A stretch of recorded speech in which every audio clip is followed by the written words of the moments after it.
Bitcoiners, pardon the delay this morning. We had some issues. Again, I don't know what's going on this morning. It's not connecting quickly. I don't understand. It's crashing and I have to reconnect. That's okay. You're not here to listen to boring technical details, right? They suck. Ben, good day, Bitcoin fam. Robert is first today with a good morning. Love, coffee, sun, LFG. CK in the house. CK, it was a great time on FedWatch yesterday. I enjoyed it a great deal. Good day, Bitcoiners. Indeed, Catacombs. Nice to see you. Daniel, great to see you, my man. I'm heading to Vermont today. Miss it. Shouldn't have been gone this long, but blah, blah, blah. Had to take care of some stuff in Montreal, and you know the deal. Zombie dollar. Yeah, it's a pretty... I could not get it to make a brain. It just kept making a skull. So whatever. We'll live, right? We shall live. Hold on, let me just reorient this so I can see the chat as it comes in. Tommy, good morning, friends. Indeed, good morning. The White House chefs didn't all kill themselves. I think they're still eating in DC. I was going to say the Hill, but that's the other side of it, of course. Bon matin tous. We have from Where Do I Sats. Looks like Gary. I had one that looked a lot like Joe Biden, believe it or not. They were giving me really weird shaped skulls as well. So there you go. There were a couple weird ones today, right? Maybe someday I'll publish some of the B-roll. Some of the B-roll ones are crazy. B-roll images, right? Dan, good morning, sir. We got a Kevin in the house. We got a P-Man Van, and we got plenty of other people, but we're going to have to abridge it slightly because we need a confirmation. We got a sun up. We got a Bitcoin running. All that's left for us to do is have a coffee. I got to sneak it through all these wires and everything, and then we can talk about what's new. I forgot to put my blinds up in the room, so it's a little more shadowy here than normal, but that's okay. That's okay. We didn't have a great sleep last night, by the way. We were great sleepers, amazing sleepers. Don't know what's up. We had a little bit of trouble last night falling asleep, but it was fine. It was fine. We still got some sleep. All right, here we go. Everyone ready for some Moscow time? Right, we got a good supply of Moscow time today. This is a user inputted, user shared Moscow time. Green fingers. It's for all of you gardeners out there. Careful if you're gardening right now. If you're listening to this while gardening, be very, very careful. Urgent warning. It's urgent warning to gardeners as soil increases the risk of killer heart disease. It's okay. There's a lot of heart disease, so you got to find out where it's coming from. Apparently, it's the soil. So be careful. Any of you out there, be careful. As you know, Chicago is dealing with a lot of violence, right? There's a lot of guns and weapons and trouble going on and some murders. And the mayor said, he was asked about it. And he says, I really don't appreciate that the reporter is using the word mob, please. He says he should call them large gatherings. Okay, so in case you're wondering, in case there's a mob out there with guns, no, they're just large gatherings of violent people, just not mobs. Come on. Dianne Feinstein, right? The senator, she is as out of it, or some people say way more out of it than cocaine Mitch McConnell, the Republican. Both of them look like they really need a break. They got to go chill out somewhere, right? These old people. And it looks like Dianne Feinstein is going to take a bit of a break. She's ceding power of attorney to her daughter because she's 90 years old. So her daughter can now sign everything for her and do all the kinds of things in her stead. But except one, she's not allowed to do one thing. And Dianne Feinstein is still going to do that, right? So she's not smart enough to manage her own affairs.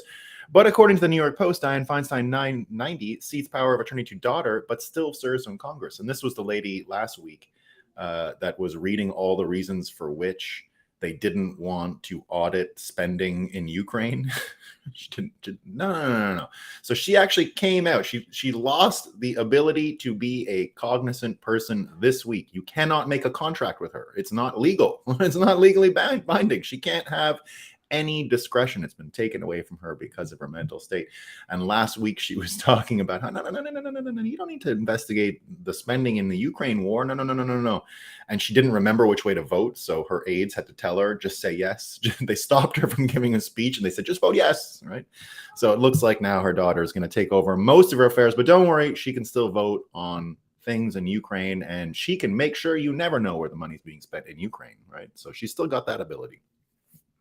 Washington Post here telling us that now, as you know, on this show, we are very LGBTQ plus positive. We are, right? We don't like the kid stuff. Absolutely. That should be a crime, right? We agree with that. But we don't give a shit what people do with their lives, right? But we will say that it isn't that same way over the world, and we respect that too, right? I don't go to the Middle East saying you guys all got to be gay, right? Like, I'm not that LGBTQ plus positive, right? I have no problem with the Middle East and what they think is the right way to live. But the Washington Post thinks that there's a bit of a problem. Here's their headline. LGBTQ plus communities in the Middle East faced a growing crackdown, mirroring efforts by American conservatives to restrict the rights of gay and transgender people. So in case you were wondering, all the stuff in the Middle East that's against the gay people, it's actually from America. Right, it's from America. It's the conservatives that have told it's not Muhammad, nothing to do. Don't look. It's not Islam. Nope. It's American conservatives. They're really leading the Muslims into this world, right? So we got a few more. Right. This is maybe a hint of where things are headed. We get this from The Atlantic. An unsettling hint at how much fraud could exist in science. That's a headline today. An unsettling hint. Is there some fraud in science? Is science not perfect? All right, we'll see. And here is my favorite one of the day. And this will lead into our theme, fragile systems make fragile minds. This is from The Atlantic, and it's pretty good, right? They have a whole article on it, how Bronze Age pervert charmed the far right. And the tweet that came with it, an internet personality who goes by Bronze Age pervert has become a leading cultural figure on the far right, with fans on Capitol Hill and even in the Secret Service. But this report is on how a fascist bodybuilder came to threaten American liberalism. Fascist bodybuilder came to threaten American liberalism. Oh, by the way, that's another good Barbie note. We were talking a bit about Barbie yesterday. In Barbie, they way overuse the word fascist at the beginning of the movie in like histrionics, and they make it exactly as ridiculous as it sounds. Like, you're a fascist. Barbie gets called a fascist. It's excellent.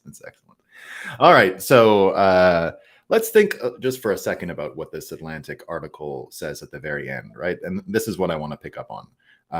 This idea that how a fascist bodybuilder, right? A fascist bodybuilder came to threaten American liberalism. Well, how could it be that that it's the defining course of our society? American liberalism, they got the White House, they got Congress, they got all kinds of stuff, right? They got the media. So what's going on? They got all kinds of stuff going real well for them. And yet a fascist bodybuilder, an anon on Twitter, is able to affect them, right? And there's a sort of a weird coincidence here. Oh shit, I have one more Moscow time. I'll get to it. I have one more. I forgot there was one of the greatest Moscow times ever today. But here's the thing though, they actually came, I read a little bit of the article and people have been talking about this article, and one of the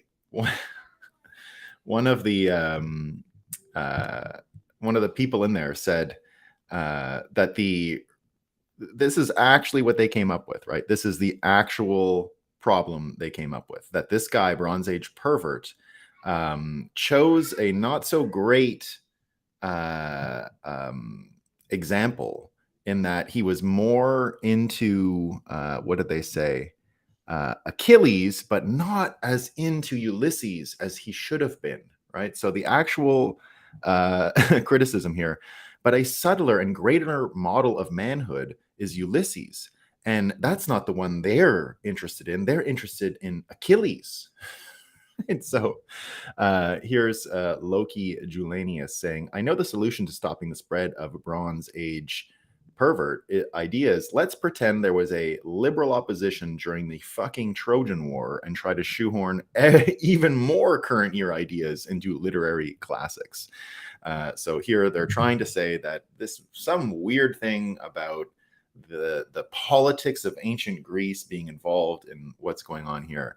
But anyway, the point of me mentioning all of this is to underline that the fragility that they're alluding to here, that the entire edifice of liberalism can fall because there's one irreverent bodybuilder who doesn't kiss the ring or bend the knee and just makes fun of them, literally just mocks them all day. He's a huge account because he mocks these people all day long.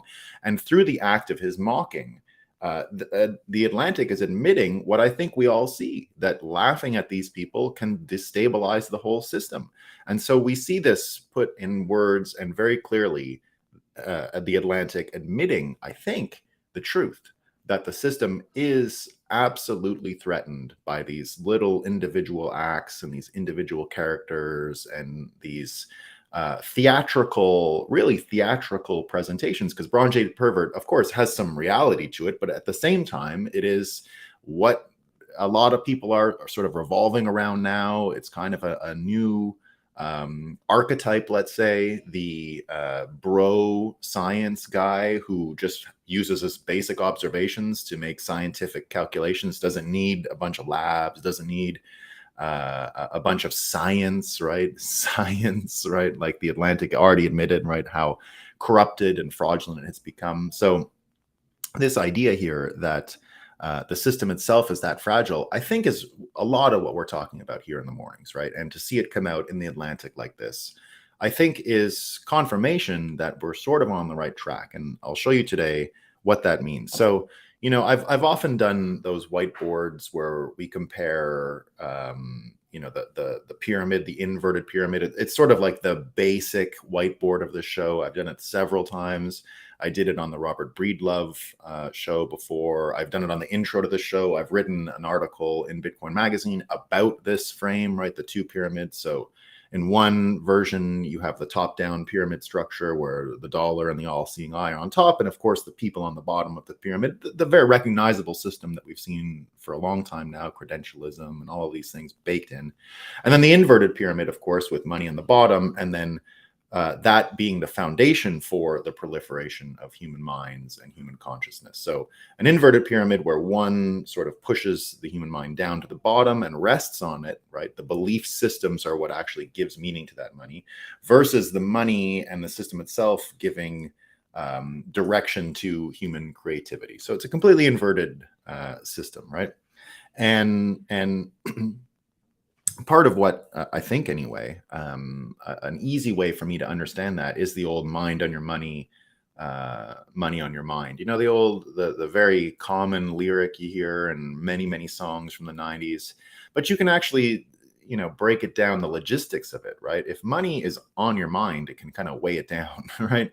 But if your mind is on money, right, it can kind of be lifted up by it. And that's what that pyramid sort of alludes to. There's the directional truth to it, right? So you can either have the money weighing you down, or you can have the money helping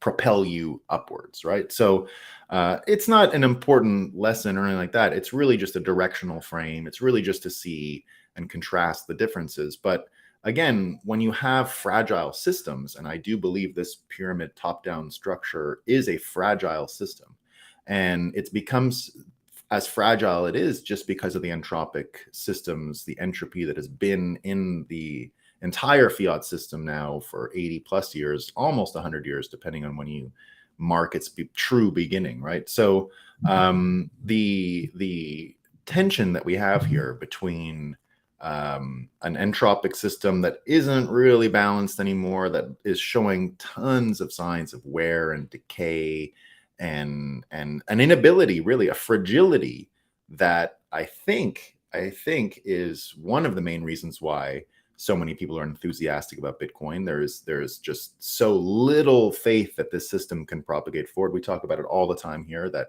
if you're a real fiat sort of mindset person, you can't actually these days imagine a better future. It's almost impossible to imagine a future that everyone can get on board with if your organizing principle is the US dollar. Right now, I still think the US dollar has a role to play going forward, but it is not the one that it has played until now, and that world is over.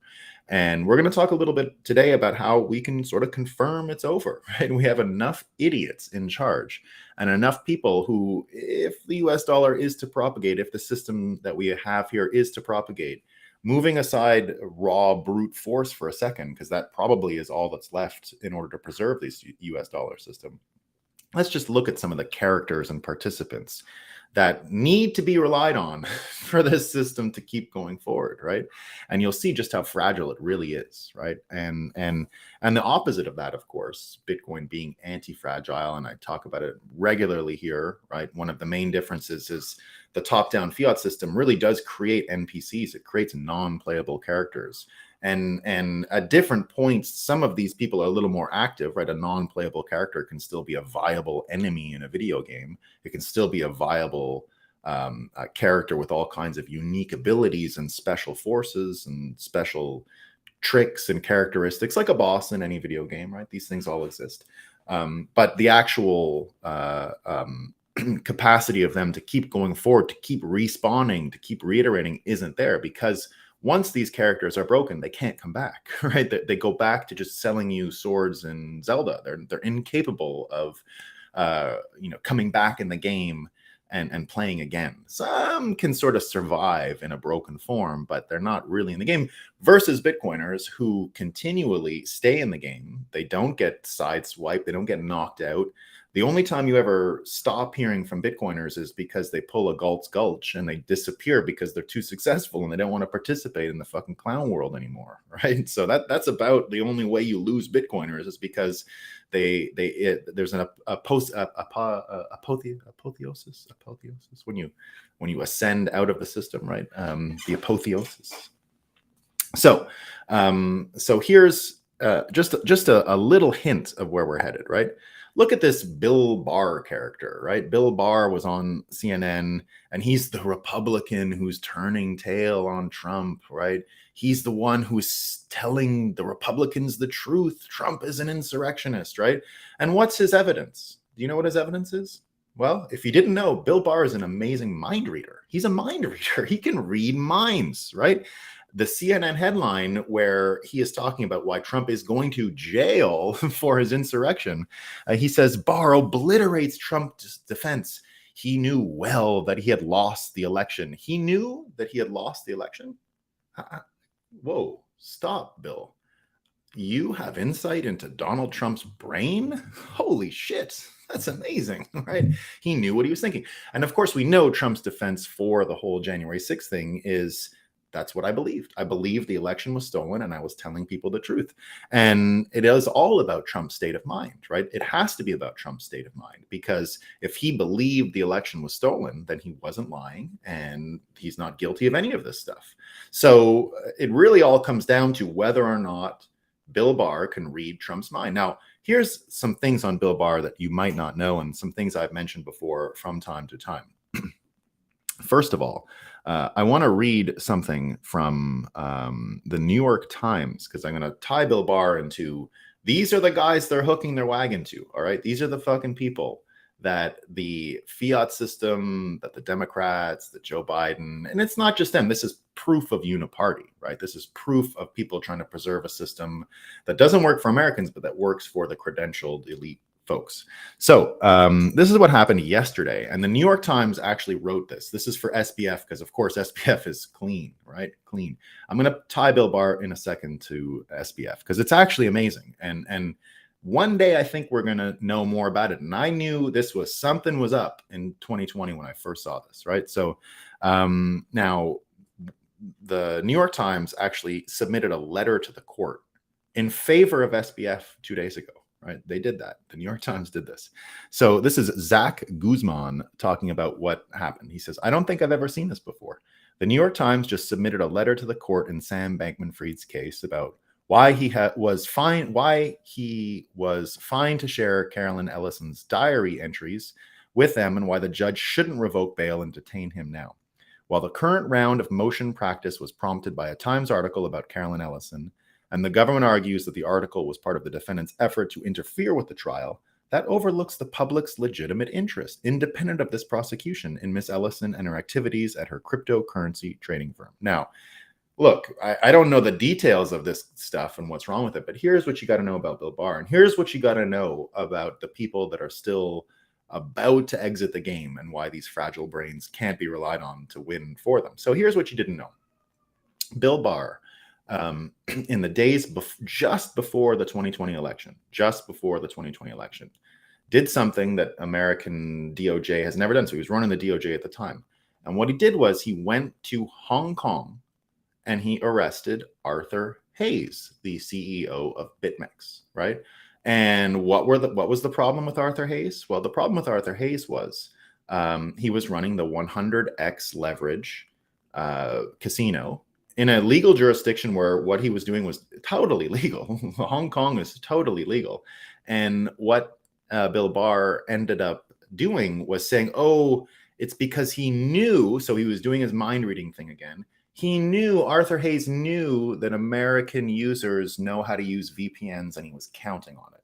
So he really was advertising to American people and American users, because of course BitMEX was founded in America, I think, but I don't know if it was founded in America. I take that back. I think it was always founded in Hong Kong, but it stopped providing services to Americans the minute Ben Lawsky and the Bit license came out in 2015. Now, this was something I was involved in. I was very anti-Bit license. I met with Ben Lawsky in 2014.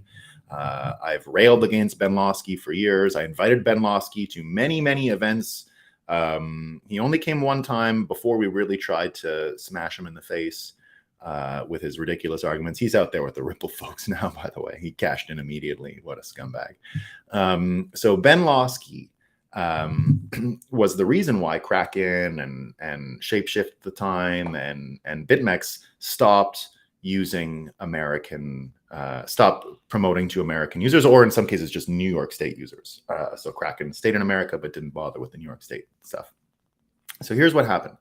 The machine that BitMEX built, the 100x casino leverage machine, which was always a gambling machine. Everyone knew it was a gambling machine. If it was never designed as a Bitcoin investment machine, it was a way to get more Bitcoin by gambling, right? And everyone knew that.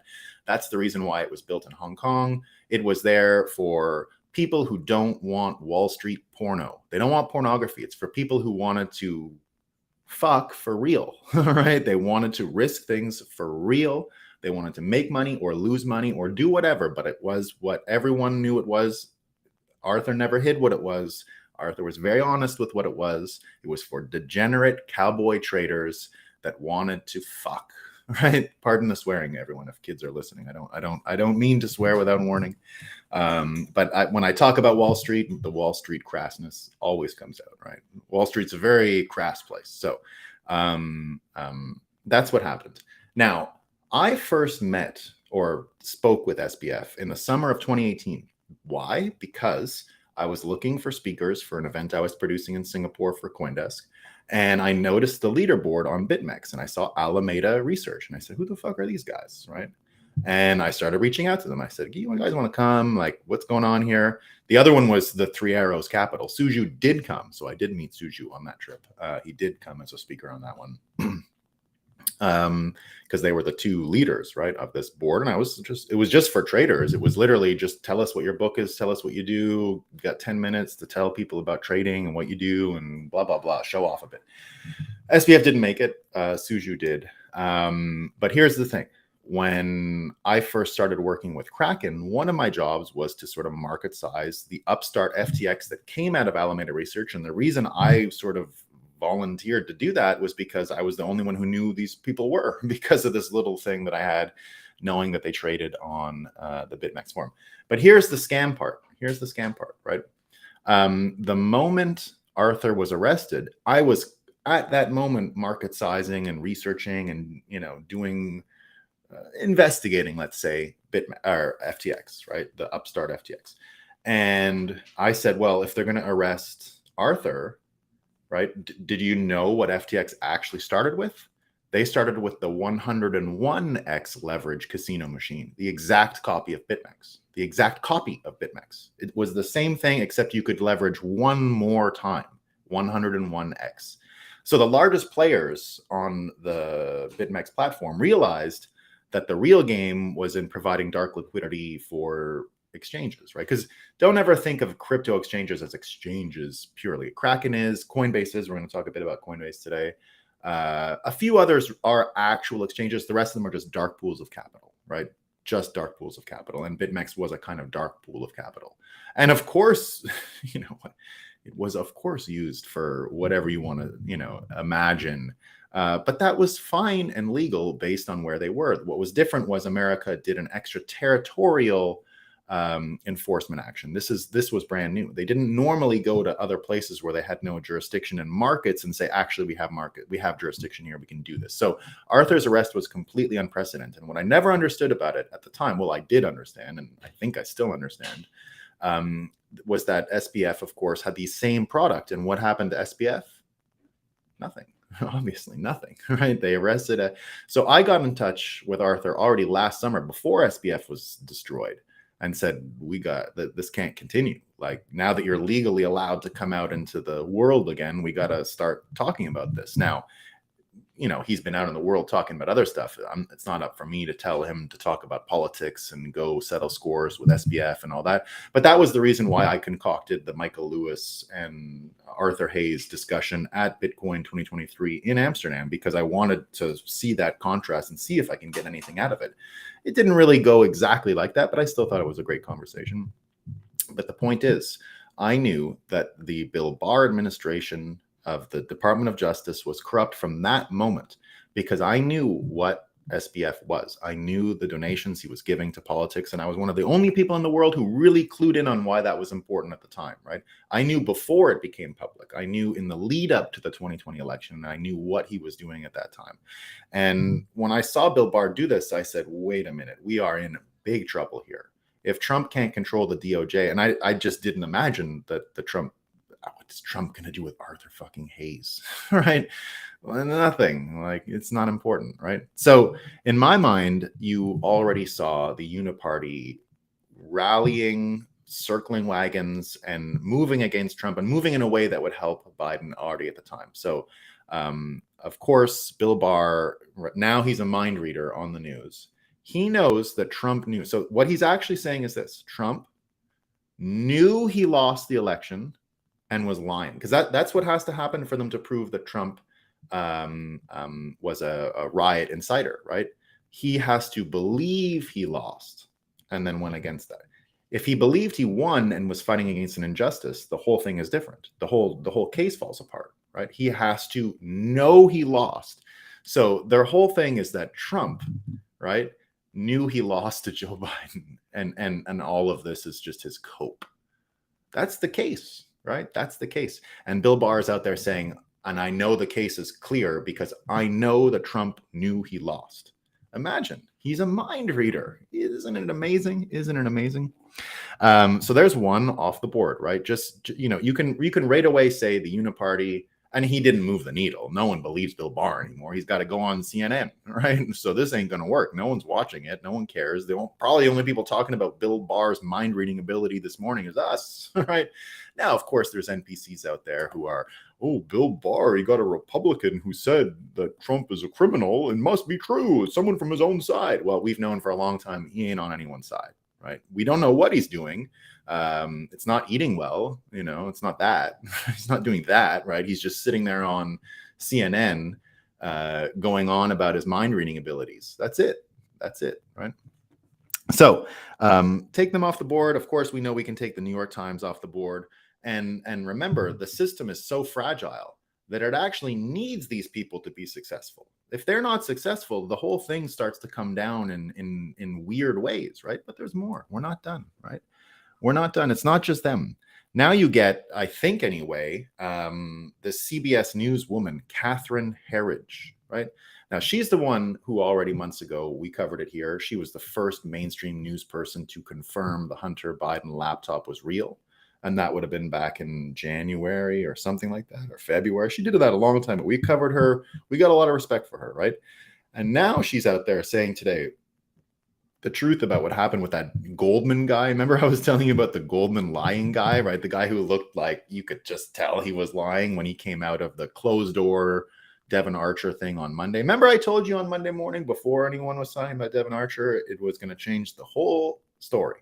And of course it has now. So on Monday morning, when all that was going on, he testified in a closed room setting and then immediately went on Tucker Carlson that night to clean up the story, let's say.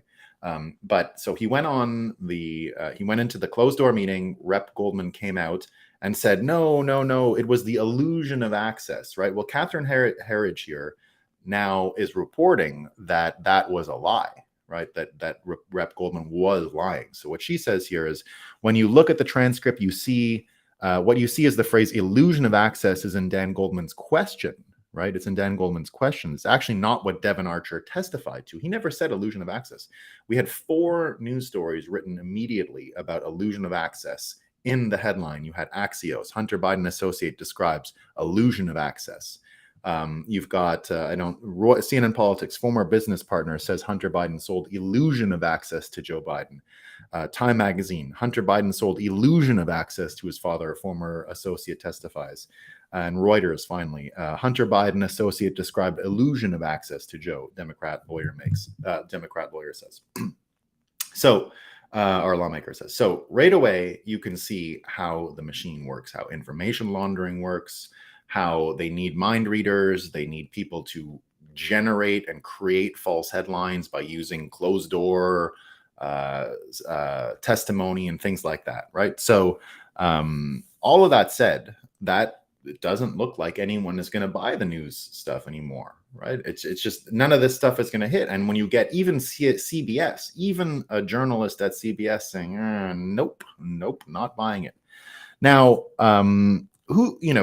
from there, now you need, if it's not going to be the media, right? If it's not going to be Bill Barr and other Mike Pence types, right, that are working for this uniparty situation that clearly are showing that their donors do what Goldman did here to the press, right? Feed them talking points through information laundering and money laundering systems and political donations, right? So if it isn't the media that's going to save them, if it isn't uniparty politicians crossing the lines to give the semblance of being nonpartisan and credible, right? None of them come across as credible. If it's not them, then it's got to be some politicians. Joe Biden is off the field, right? He's not able to participate. And now you had Joe Rogan, who looks totally engaged. So Joe Rogan had Patrick Bet-David yesterday on the show. Patrick Bet-David has been getting all of these Democrats to come on the show lately. He's had Chris Cuomo. He's had Anthony Weiner. He's getting these guys on his show and he keeps mixing it up with them and he's doing great, right? He's having these great mix-up sessions and fighting and cursing and all this stuff. And they talked about a lot of stuff on the Joe Rogan show yesterday. They had a great couple of talks. And here's Joe Rogan, who I think now is no longer under any illusions either. I think he's right in his wheelhouse. He's dealing with the things he sort of subtly believed was true for a long time and is now being confirmed by the world he sees in front of him, right? So whatever he thought was entertainment as far as embracing different conspiracy theories and he now knows is sort of his life's mission. It looks like anyway. It looks like he's getting super engaged. And here's what he said. These are the people that are going to have to come and save the Democrat Party. And this is what he has to say about them, right? Because if it's not them, it's got to be some other charismatic Justin Trudeau type, right? Because there's no other way. If it's not the media, if they can't manufacture any more celebrities, they have to produce one that can actually persuade, that can actually lead people and persuade them. So Joe Rogan says, says there is little desire for, and this is him sort of predicting what they could do to fight this, right? Because like I said, Joe Biden is off the table. Joe Rogan says there is little desire for a President Kamala Harris, and he slams Gavin Newsom as a fucking con man and a cardboard cutout who tried to mandate unnecessary mRNA vaccines for children and got caught disobeying his own COVID-19 orders. That guy's a fucking con man. Everything he did in California, from trying to mandate unnecessary vaccines for kids to being caught in public without a mask and lying about the fact that he was outdoors, nobody believes in that guy. He's just a politician, just a stone cold narrative-driven politician. That's the end of Gavin Newsom. It's over. He's done. That's a kill shot. It's decapitation. He decapitated him on right there on the podcast. Just decapitated him. Just took his head off, like those old videos when people used to get caught in the Middle East and they'd pull the thing off their head and sometimes they'd have to saw it off because it was messy. You know, that's what he just did. Gavin Newsom ain't going to be a playable character in this game. Gavin Newsom is now just like Bill Barr. He's just another smiley, non-playable character. Don't have to pay attention to him.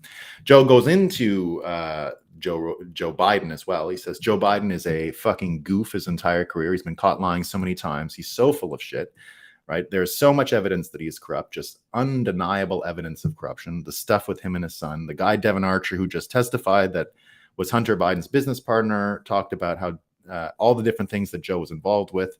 It's fucking undeniable. And the fact that mainstream news is ignoring this, except for right-wing media, is fucking crazy, right?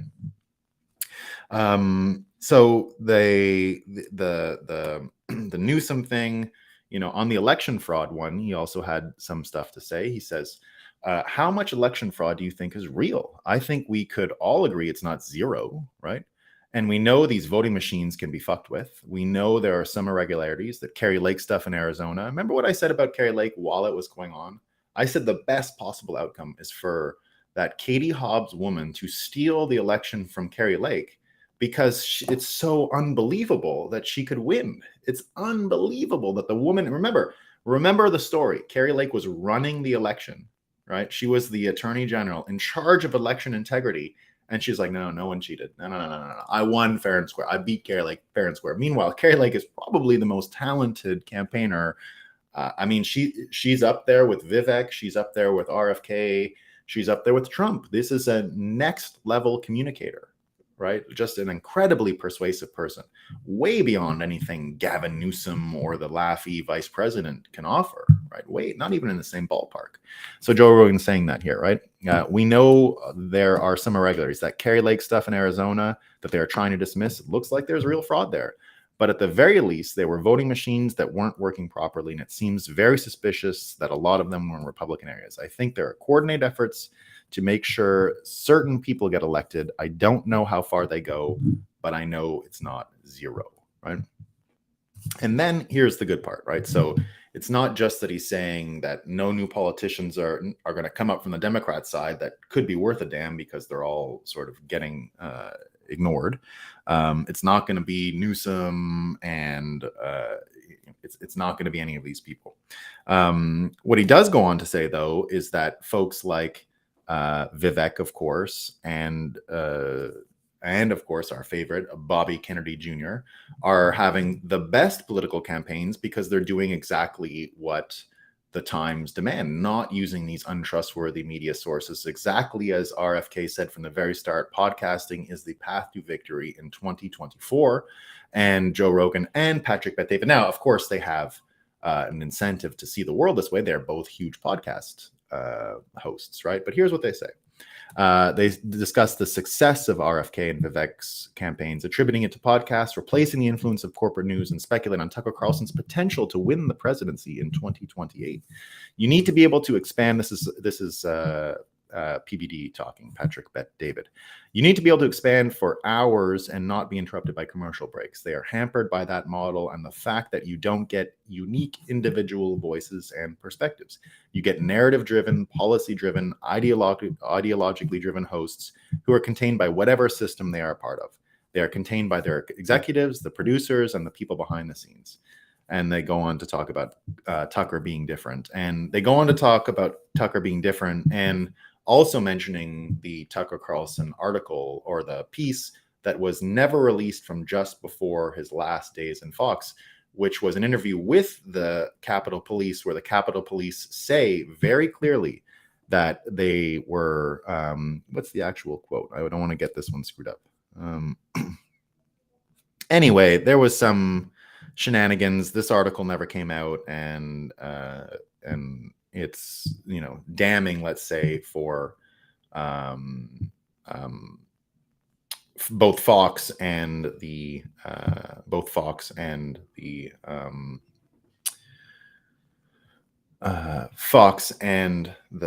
folks who think, who believe this stuff. So hold on, I'm just trying to look at my notes here. I thought I had it. All right. Anyway, so it's not going to be new politicians. It's not going to be the mainstream media. There is way more traction in these independent media channels, platforms, all that kind of stuff. And now, there are platforms though that are captive. So where do they go there, right? Where do they go there? Well, you get the Facebook files now gathering steam, right? So Facebook, not like Twitter, Facebook did all of the deeds that the cabal of people in DC wanted done, right? They stopped the misinformation science. They stopped the election doubters, right? They canceled all those people. They pushed them away. But now it looks like Congress is going to get more stuff on the Facebook files, and we'll see what it all means, right? But that's not why Facebook is going to be off the field. Not even close. Right. The real reason why Facebook isn't going to be able to meddle in the next election is because Zuckerberg's going to get divorced, which is what I predicted a little while ago. Remember the Threads thing, right? Remember what I said, what Threads was all about? Threads was all about work coming home for Zuckerberg, right? His wife is heavily involved in politics, and his wife was hearing from everyone. I'm mind reading here. We're entering the mind reading zone a little bit, right? I'm speculating and mind reading, right? It's not exactly mind reading. I'm doing some speculation, but hear me out.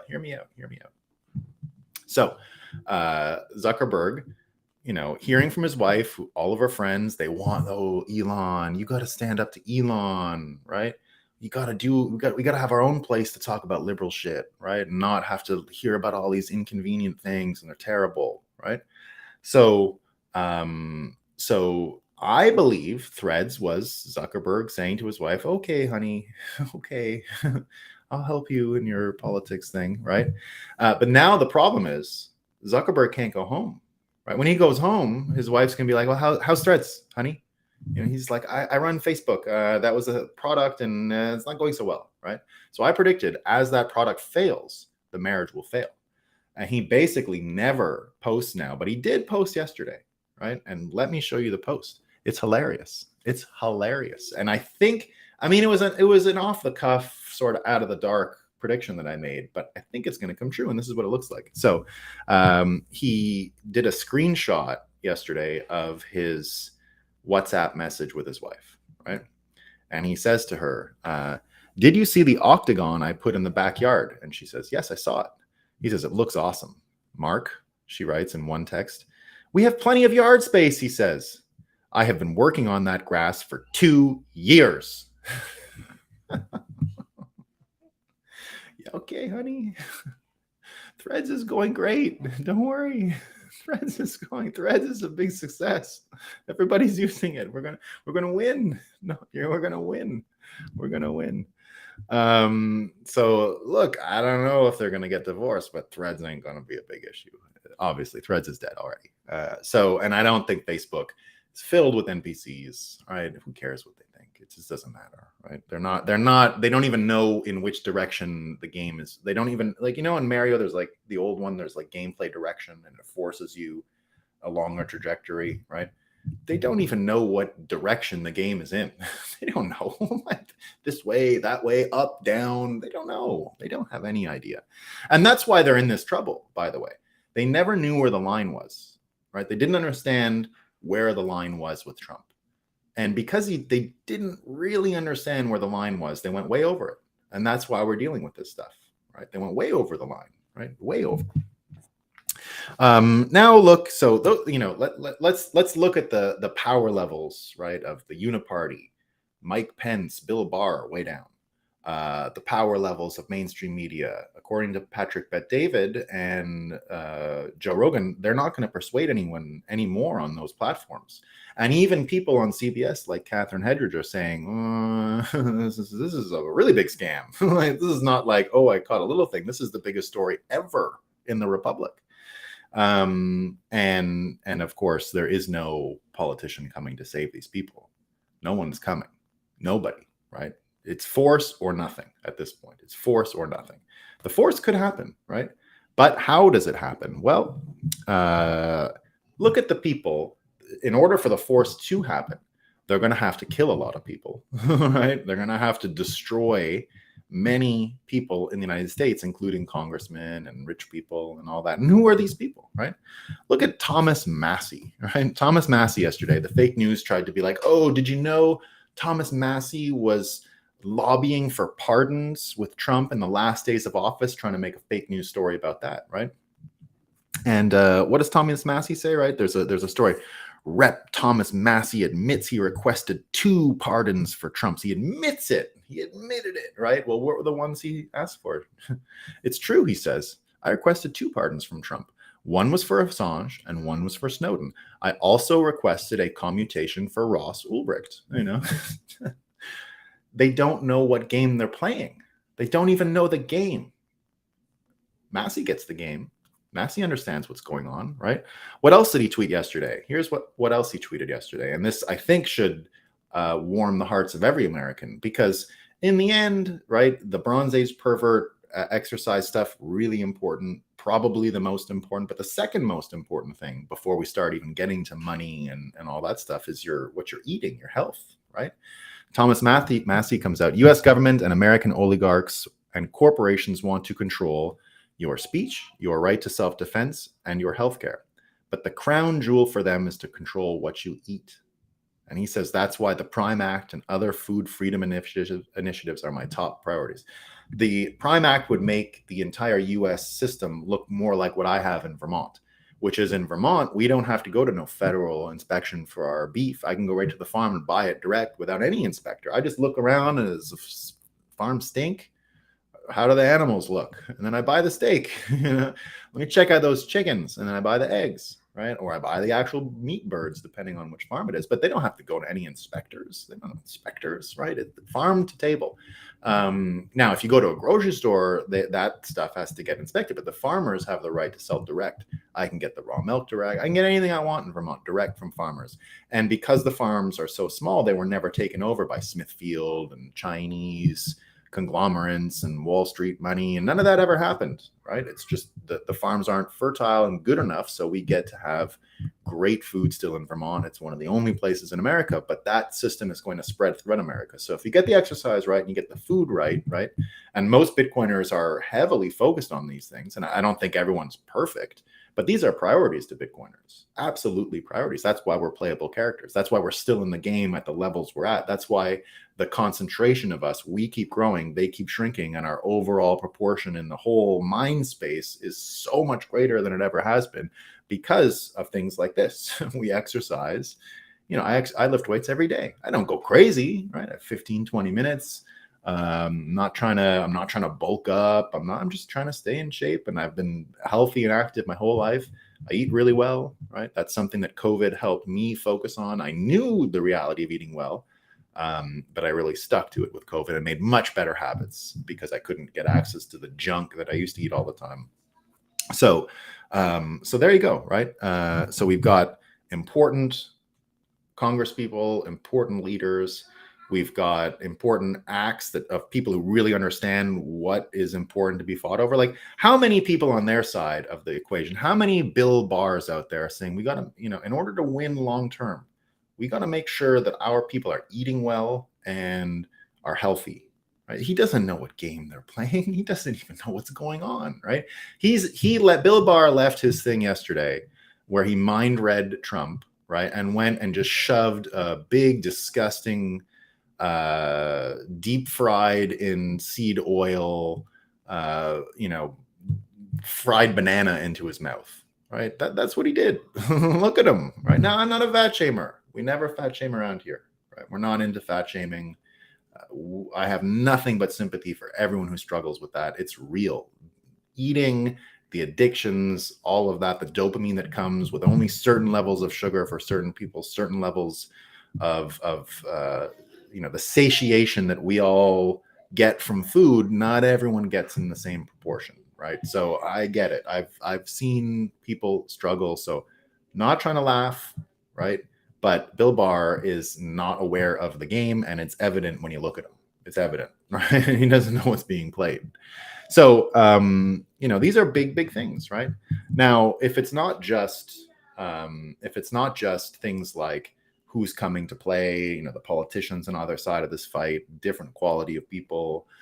In the Joe Rogan, Patrick Bet-David our debate yesterday, or not debate, podcast, they talked a lot about BlackRock, and it gave me a perspective that I never even had before, because everyone, talking about BlackRock now with the Bitcoin thing, oh, more rich people, right? Hold on. BlackRock is not exactly just more rich people, right?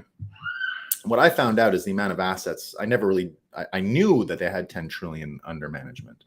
I'd never really done the sizing or what that means, right? Basically, there are only two countries in the world with more AUM, two countries with more AUM than BlackRock. It's America and China, right? They're richer. There's more AUM that BlackRock has than Japan as a country and an economy. Japan, right? So this is not just a rich hedge fund with some Wall Street people. If you look at Citadel, Vanguard, and BlackRock, it's 90% of the world. And now that they're in, what they're saying is, whatever's going on in this system, it's got to change. It's got to be different, right? So they're embracing Bitcoin. You had yesterday on Fox News, right? Another one of these low IQ platforms, but starting to wake up. They said Bitcoin is a valuable global digital asset that has a long future ahead of it, right? So people yesterday talking about that. And then you had Coinbase. Now, I know a lot of you are fans of Coinbase. I've met Brian before, right? Brian Armstrong. I've hung out with him. Really nice guy. I mean, one of the most sincere, I think, people in the game. Now, a million problems with him as well, right? I think he spent way too much time believing Democrats were going to give him a fair shake. Probably naive in a lot of ways. Totally appreciate Jack Dorsey kind of trolling him about doing more Lightning stuff and getting more into Bitcoin and all of those things, right? But as someone who worked at an exchange, I can still respect what he's got to negotiate and deal with, and I don't try to mind read him too much. But it turns out, despite all this trouble, they published some of their financials yesterday. Healthy as hell. They're doing great, right? So Coinbase, I think, opening their eyes to the corruption of the system, and have suffered more than any company in the Bitcoin space in America anyway. Well, Kraken maybe. I mean, it's a toss up between Kraken and them, but nevertheless, they've been really mistreated. I mean, really mistreated. And I can imagine these people starting to become more engaged. And if Coinbase, for example, leaves America, it's going to be a major wake-up call, right? A major wake-up call. A big change could come from that. So I don't see Coinbase on the side of the broken brain people. I don't see them building more fragile systems and preying off fragile, weak minds, right? I think they'll be eventually fully aligned with Bitcoiners that want to completely separate money and state, and will be there in the end on the side of the good, I think. So you don't need to put it in good and bad, right? It's change. And so in the end, because this financial system has so much entropy, it has created a really weak system. And that weak system is propagated by all of these weak minds.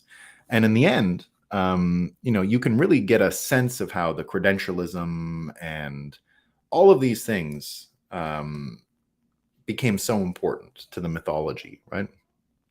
And that's why everyone's talking about this article today. And I think we mentioned it briefly yesterday, and I think it's going to become more important going forward. It's in the New York Times. It's David Brooks asking, what if we're the bad guys here?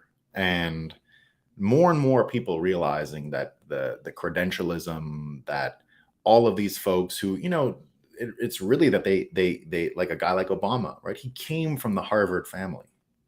His family was the system, right? And in some ways, now I don't want to diminish his actual grandparents that raised him in Hawaii, and his father who left him when he was young. I'm sure they had whatever that book he wrote about, and his mom had some troubles too. But Obama really, and I'm happy for him, right? I think that schools do have a place for this, for broken families and all of that. And not everyone who goes and gets their identity at college did it so because they have a broken family or anything like that, right? And if you don't have a great family life, there's no shame in finding a type of family in another institution or another place, right? But the problem is that the one that they've joined wasn't that innocent in the end and did a lot of stuff unknowing, right? Maybe not intentional, but here we are. So you're getting a lot more things like this, right? David Brooks in the New York Times. What if we're the bad guys? What if the people who thought that because they have a degree and know about science that they couldn't get things wrong, they can get things wrong, right? Oh, and before we go, I'll read some of these quotes too. I wanted to mention the one Moscow time I forgot today because I had featured it lower. It's too good, right?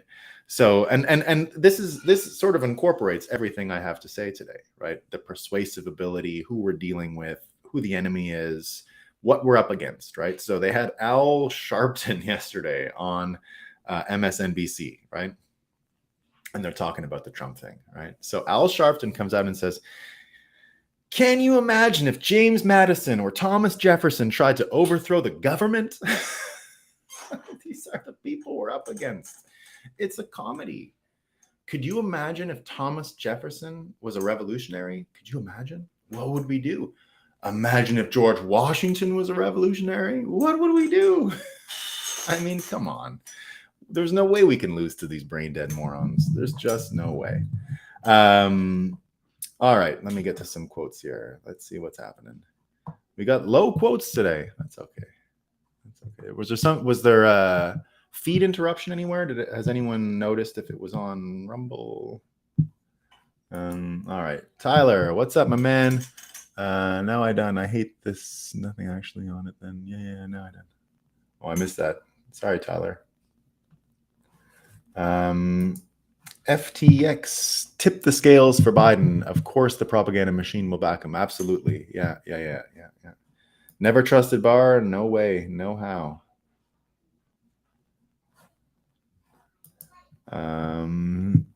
It's good to see Coinbase doing well. Crypto and Bitcoin needs them. Indeed. It does need them. All right, team. I don't have too much more today. I know Atlantis is real, my man. I'm a big Atlantis is real guy. Don't worry. We're trying to get more Atlantis content onto the show. We're big Atlantis fans, my man. Big Atlantis fans. All right. Well, that's all I got for today, team. Let me see. Try and get a couple more comments. No, that's all I got. All right, team. I'll see you guys tomorrow morning. I'm heading to Vermont today. I hope you have a great day. And peace, everyone.